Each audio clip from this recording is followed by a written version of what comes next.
from the very beginning, when we started planning this in 2016, when 2016, when the Duterte administration took over, that was already on our minds. Okay, so we are one with that, and we appreciate the reminder from some of our leaders. But the first thing I have to say about that is simple. These facilities were not just built for the Southeast Asian Games. I will repeat that so that there is no confusion. The stadium that you see, that where we are now, the Aquatics Center, the Athletes Village, we did not build them just for the SEA Games. That is a big difference between Rio, Athens, whose facilities were really built for the Olympics. These facilities were built as part of a master plan for the next major metropolis of the country.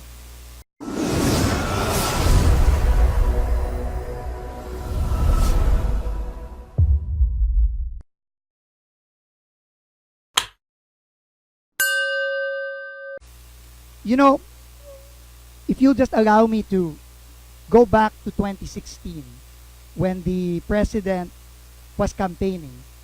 You know, I personally, I don't really know the president that well, especially in 2016. But there was one instance during the campaign of 2016 that really made me personally into a, as we call it now, die-hard Duterte supporter. And it was in one speech where he said, in so many words, he said, I will not allow my term, God willing, I win. This was in the campaign. No? He wasn't president yet. He was mayor of Davao. I will not allow my term, God willing, I win, to be the same as the terms of past governments, of past presidents. Hindi niya papayagan na yung kanyang 6 years kung maging presidente siya, ganun lang. Gagawin niya kung anong kailangan gawin para baguhin ang bansa. He will do everything that he needs to do to change the country for the better. And I think in 3 years, the president has proven just that. Despite the criticism, despite the, unrelentless bombardment and attacks against him and against his government, both local and international, he has unwavered and unceased in that commitment to bring about genuine change for everybody.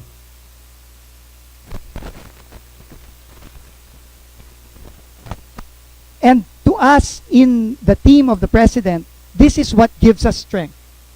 This is what allows us to shut off from all the noise that we hear in the media, from all the criticism, and just focus on our jobs. And I think New Clark City Phase 1, especially these facilities for our athletes, built in 18 months. 1/8 po, 18 months. Shows the President's resolve for change. And believe us, our dear athletes, believe us, hindi po matitinag ang aming resolve, ang aming trabaho dahil lang sa mga kritisismo.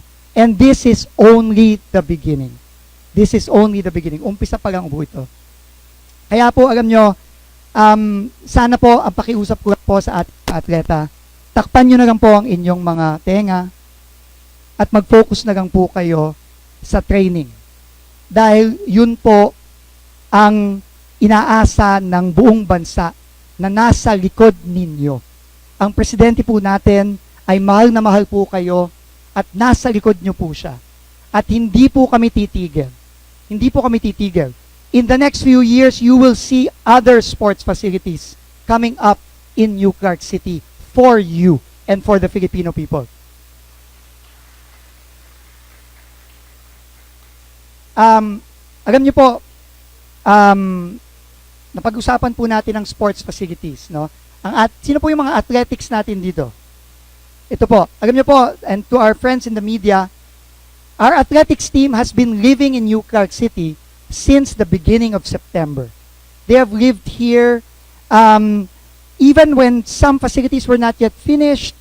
They wanted to live here. Why? Because do you know where they were training prior to this first-rate world-class facility? They were training in a school in Lingayen, Pangasinan, which the track was already, it was pudpud. Upod na po yung track. And some of the athletes approached us and said, "Sir, pwede na ba naming gamitin yung track? Kasi baka po kami ma-injure. Kasi po, ang tigas-tigas na po ng track. Halos semento na." Doon po nagte-training ang ating athletics team prior to September. Kaya po siguro, wag na lang ho natin pakinggan, no? Yung mga nagsasabi na dapat hindi itinayo yan. Para po sa ating mga atleta na halos magka-injure na prior to September, I think they deserve this. To our swimmers and our water polo team who are here, sila Coach Dahil po, yung ating water polo team, they have to travel abroad, di ba Coach? Kasi wala tayong certified aquatic center sa Pilipinas. Our top pole vaulter, our first qualifier for the Tokyo Olympics, EJ Obiena, has to train in Italy to get Olympic qualification, which he did. He was our first Olympic qualifier.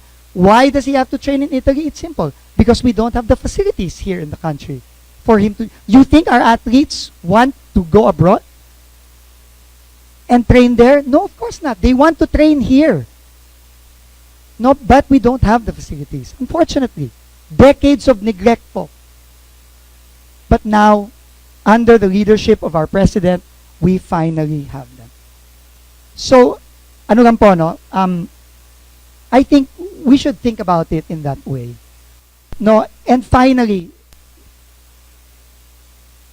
the Manyosa Monument. It is a monument. It is a tribute to our athletes.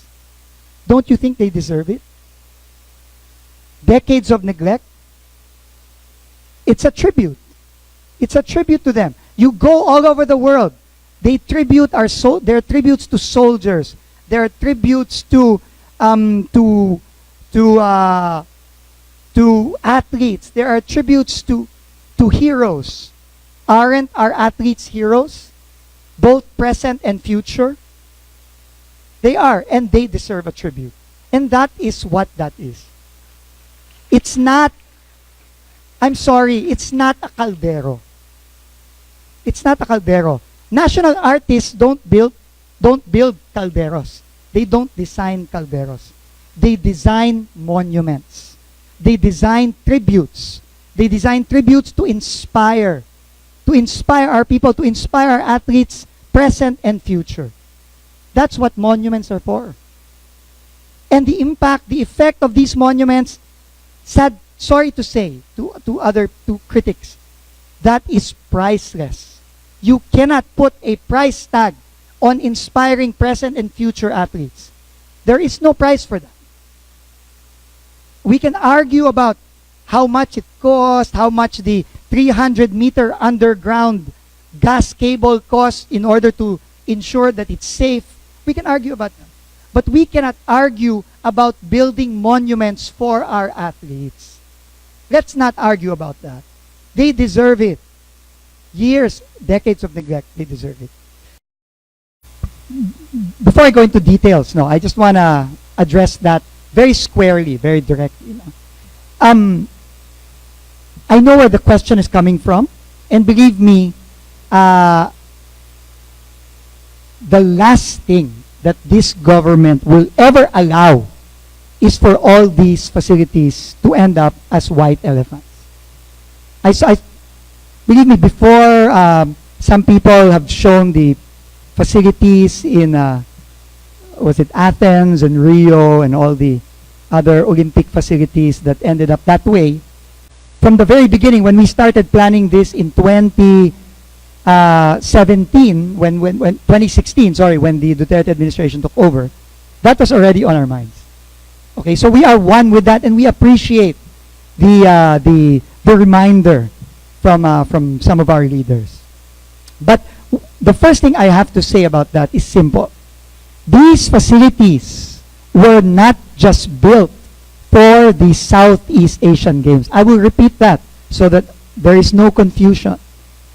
The stadium that you see, that where we are now, the Aquatics Center, the Athletes Village, we did not build them just for the SEA Games.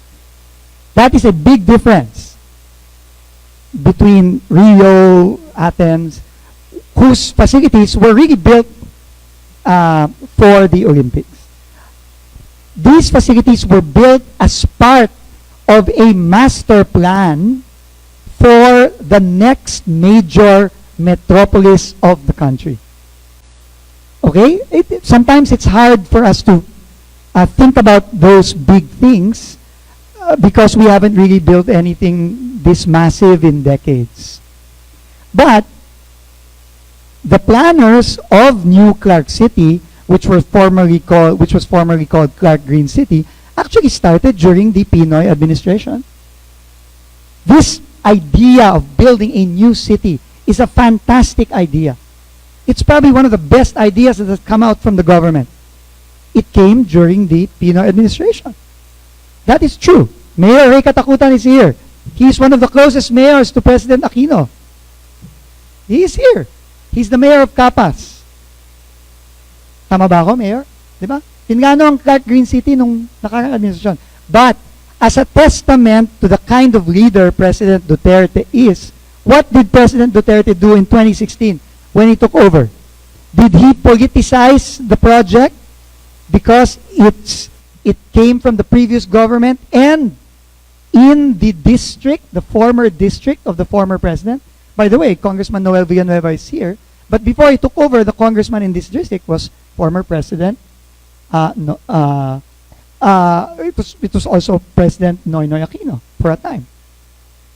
But did President Duterte say, no, I don't want to continue that project because it was started by the previous government? No, the President said when we first presented this to the cabinet, he said, that is a fantastic idea. I don't want you to just continue it. I want you to fast track it. That is the kind of leader we have. That's the kind of president we have. No, it's really, yeah. So, and it really makes sense. All these facilities make sense. Why? Because just 15 kilometers away, Secretary Art is building the expansion of Clark International Airport, which, by the way, was not built in the past. It should have been built long time ago, but Secretary Art, who was former president of Clark Development Corporation, started it under Build. Again, the planning there came from the previous administration. What did Secretary Art do? He said, let's use that master plan. Let's not change it because we're going to waste time. So now, how many flights are there in Clark? From 50,000 domestic passengers in 2016, there are now 2.7 million passengers in 3 years. Domestic passengers. From 6 domestic flights in 2016, there are now close to 600 domestic flights out of Clark International Airport. Per week. This is all per week. So, this is why we, together with our planners, are confident that these facilities, being part of this entire city, will not end up that way. And, as I have repeatedly said in various interviews and fora, you know, what we want to do, and as part of the hybrid PPP policy of this government, is after the games, we want the operations and maintenance of these facilities to be done by the private sector. And believe me, there are already several groups that are interested. So we appreciate the concern, really. It is our concern as well. But I think BCDA has shown in the examples of Fort Bonifacio, Newport City, Clark, etc., that we know BCDA as an institution knows how to work with the private sector to ensure sustainable cities. And this is what Clark and New Clark City will become very, very soon.